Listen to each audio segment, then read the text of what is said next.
Hello दोस्तों, स्वागत है आपके अपने YouTube channel BK physics master में। फिर से हाजिर हूँ क्लास 12 केमिस्ट्री की एक और मोस्ट इम्पोर्टेंट वीडियो लेकर।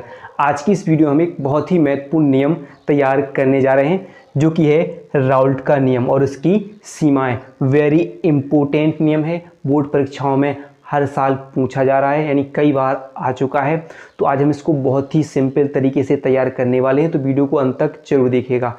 वीडियो पसंद आए तो लाइक करना है, ज़्यादा से ज़्यादा हो सके शेयर करना है, नए हो तो सब्सक्राइब जरूर कीजिएगा। तो आइए समझते हैं हम राउल्ट का नियम होता क्या है। तो राउल्ट का नियम का समझने के लिए सबसे पहले एक छोटी सी भाषा हम समझते हैं कि मान लीजिए कोई एक पात लेते हैं, उसमें क्या भरते हैं, कोई विलायक भरते हैं। क्या भरते हैं? विलायक। क्या लिया हमने? विलायक लिया। अब क्या कह रहा, विलायक तो जानते हो कि विलयन में जो पदार्थ अधिक मात्रा में पाया जाता है उसे हम विलायक कहते हैं, जो कम मात्रा में पाया जाता है उसे हम विलेय कहते हैं। और फिर इस विलायक में क्या भरते हैं हम? अवाष्पशील विलेय। क्या मिलाया हमने? अवाष्पशील विलेय। अवाष्पशील विलेय क्या होगा कि मान लीजिए दो, यहाँ पर एक पात्र में हमने दो चीज़ ली, एक तो जल लिया और एक नमक लिया। अब हम इनको गर्म करते हैं तो ये जल क्या करेगा, भाप बनकर उड़ जाएगा, लेकिन नमक वहीं पर रह जाएगा। तो ऐसे पदार्थ जो भाप बनकर ना उड़े वे क्या कहलाएंगे? अवाष्पशील पदार्थ कहलाएंगे। तो ऐसे ही अवाष्पशील विलेय हो गया। अवाष्पशील विलेय मिलाने पर क्या होगा कि विलयन, जो विलयन है, विलयन के वाष्प दाब, विलयन का ये कह सकते हैं, विलयन के वाष्प दाब का आपेक्षिक अवनमन, यानी उसमें कमी। अवनमन मतलब होता है कमी। तो विलयन के वाष्प दाब में जो कमी होगी वो किसके? विलेय के मूल प्रभाज, यानी जो विलेय है इसी के मूल प्रभाज के क्या होगी? बराबर होगी। मूल प्रभाज जानते हो कि किसी विलयन में उपस्थित विलेय या विलायक के मूलों की संख्या तथा विलयन में उपस्थित कुल मूलों की संख्या के अनुपात को मूल प्रभाज कहते हैं। अब आप समझिए क्या परिभाषा पढ़ी हमने। क्या पढ़ेंगे?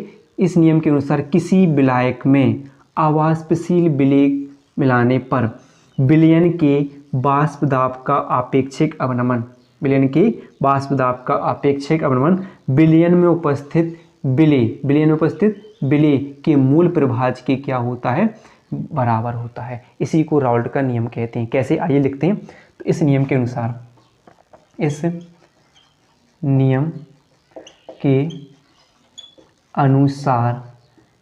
किसी विलायक में अवाष्पशील विलेय मिलाने पर विलयन के वाष्प दाब का आपेक्षिक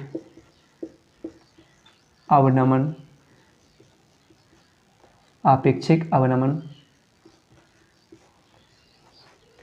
विलयन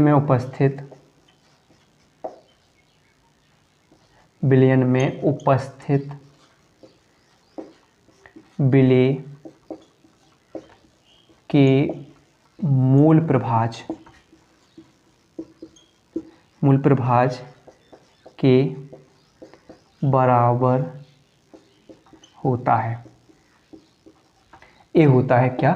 राउल्ट का नियम। क्या पढ़ लिया? किसी विलायक में अवाष्पशील विलेय को मिलाने पर विलयन के वाष्प दाब का आपेक्षिक अवनमन मतलब कमी, आपेक्षिक अवनमन विलयन में उपस्थित विलेय के मूल प्रभाज के क्या होता है? बराबर होता है। इसी को राउल्ट का नियम कहा जाता है। जैसे कि हम लिख सकते हैं कि जैसे कि जो विलयन का आपेक्षिक अवनमन का है को कि विलयन का वाष्प दाब, क्या पढ़ लिया हमने कि जो विलयन के वाष्प दाब का आपेक्षिक अवनमन बराबर क्या हो जाएगा? किसके? मूल प्रभाज के बराबर होगा। मूल प्रभाज, और मूल प्रभाज आप जानते हो कि इसे हम x से लिखते हैं। अगर हम विलेय के लिए तो विलेय को हम n मान लेते हैं और विलायक के लिए क्या मान लेते हैं? कैपिटल N मान लेते हैं। तो मान लीजिए कि हम किसके लिए किसका मूल प्रभाज की बात कर रहे हैं? विलेय के। तो विलेय की मूलों की संख्या तथा विलेय में उपस्थित कुल मूलों की संख्या को क्या कहा जाएगा? मूल प्रभाज। तो यानी क्या हो जाएगा? ये P0 माइनस PS बटे क्या हो जाएगा?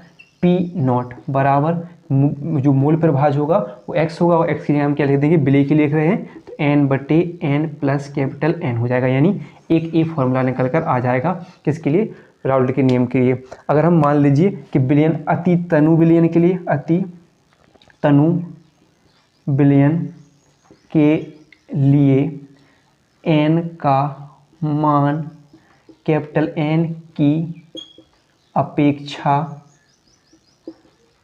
कम होता है, ठीक है। अति तनु विलयन के लिए अगर हम निकालना चाहें तो इसको साफ कर लें थोड़ा, तो किसका हो जाएगा, एक स्मॉल n का मान, यानी छोटे वाले n का मान कैपिटल N की अपेक्षा क्या हो जाएगा, बहुत कम होता है, यानी क्या हो जाएगा आपका n प्लस n है, जो capital N small n plus n है वो बराबर किसकी हो जाएगा, केवल क्या बचेगा, n बचेगा, क्योंकि ये बहुत कम हो जाएगा। तो इसको हटाएंगे तो हम चाहे तो ऐसा लिख सकते हैं कि P0 माइनस PS/P0 बराबर क्या हो जाएगा आपका n बटे स्मॉल n की बटे इन सब की जगह क्या लिखना है, हमें n लिखना है, तो ये n हो जाएगा। तो आप चाहो तो a लिख सकते हो, क्योंकि अगर आपने और पढ़ा होगा कि n बराबर क्या होता है, W/m होता है कि नहीं, मोलों की संख्या बटे उसका यानी मोलों की संख्या बराबर क्या होता है, किसी पदार्थ का अणुभार बटे किसी पदार्थ का भार बटे उसका अणुभार हो जाता है।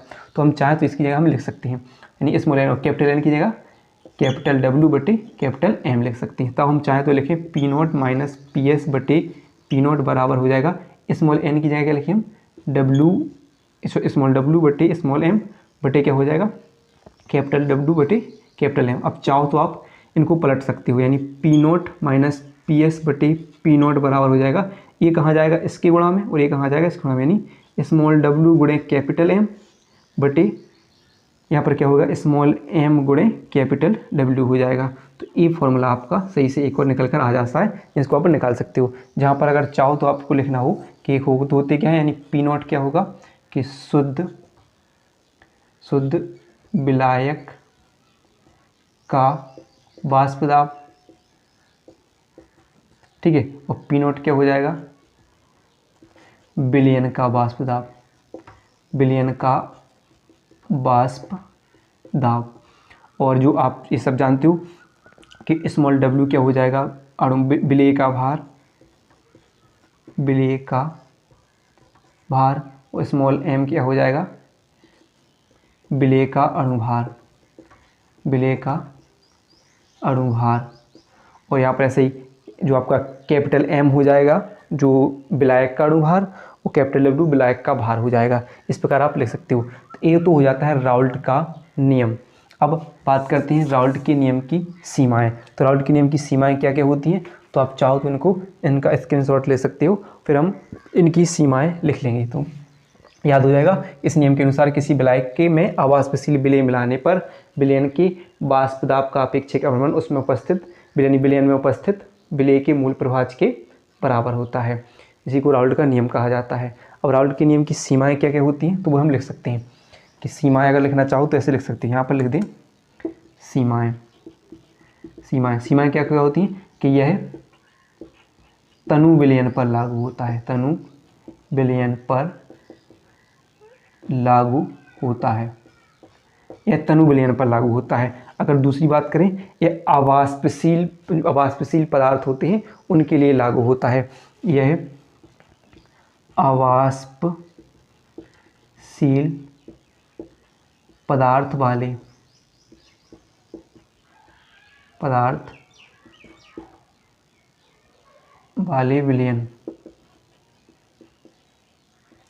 विलयन पर लागू होता है। और यह विद्युत अपघट्य जो विद्युत अपघट्य वाले पदार्थ यानी विद्युत अपघट्य के विलयनों पर लागू नहीं होता है, ऐसे लिख सकते हैं कि विद्युत अपघट्य वाले पदार्थों के विलयन पर लागू नहीं होता है। क्या यह तनु विलयनों पर लागू होता है, यह अवाष्पशील पदार्थ वाले विलयनों पर लागू होता है, और यह विद्युत अपघट्य के विलयनों पर लागू नहीं होता है। और ऐसे विलयन पर लागू भी नहीं होता है जो उस विलायक में घुल जाएं या विलयन में घुल जाएं, तो तो ऐसे विलेय पदार्थों के लिए राउल्ट का नियम लागू नहीं होता है। ये भी आप एक और नियम यानी इसका सीमाएं लिख सकते हो कि ऐसे पदार्थों पर ये लागू नहीं होता है जो विलायक में पूरी तरीके से यानी विलयन में पूरी तरीके से घुल जाएं। ऐसे विलेय पदार्थों के लिए राउल्ट का नियम लागू नहीं होता है। तो ये होता है राउल्ट का नियम और राउल्ट के नियम की सीमाएं। तो वीडियो पसंद आई हो तो वीडियो को लाइक और चैनल को सब्सक्राइब करना ना भूलिएगा।